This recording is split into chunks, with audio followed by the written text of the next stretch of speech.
બોલ મારી અંબે જય જય અંબેના નાદ સાથે આજરોજ ભાદરવી પૂનમના મેળાનું સમાપન.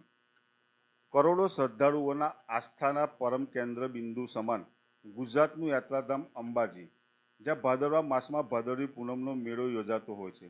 દેશભરમાંથી લાખો શ્રદ્ધાળુઓમાં અંબાના દર્શને પગપાળા સંઘો તેમજ વાહનો લઈ ભાદરવી પૂનમનો મેળો મહાલવા અને જગતની જનનીમાં અંબાના દર્શન કરવા માટે આવતા હોય છે.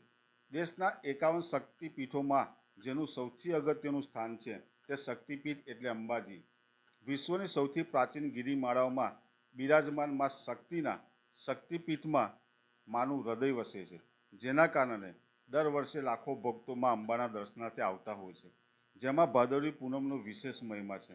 લોકો પગપાળા સંઘો દ્વારા ભાદરવી પૂનમના મેળામાં પહોંચી માના દર્શન કરી ધન્યતા અનુભવતા હોય છે. 6 માસ અગાઉથી જ વહીવટી તંત્ર મેળાની તૈયારીઓની શરૂઆત કરે છે. એક માન્યતા મુજબ ભાદરવી પૂનમની આ પદયાત્રાનો ઇતિહાસ 170 વર્ષ જૂનો છે.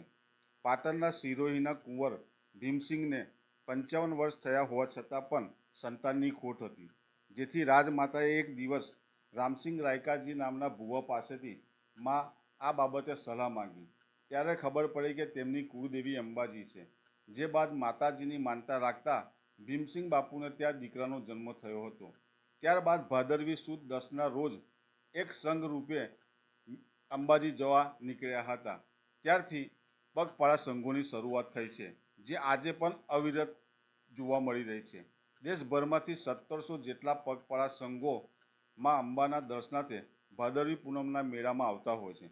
બીજી તરફ ભારતીય પંચાંગ મુજબ ભાદરવા બાદ આસો મહિનો આવે છે, જેમાં માં આદ્ય શક્તિની આરાધનાનું પર્વ નવરાત્ર આવતું હોય છે, જેમાં ભાદરવી પૂનમ નિમિત્તે અંબાજી શક્તિપીઠની ધજા ચડાવી લોકો માં અંબાને પોતાના ગામે નવરાત્રિમાં આવવા માટેનું આમંત્રણ આપે છે.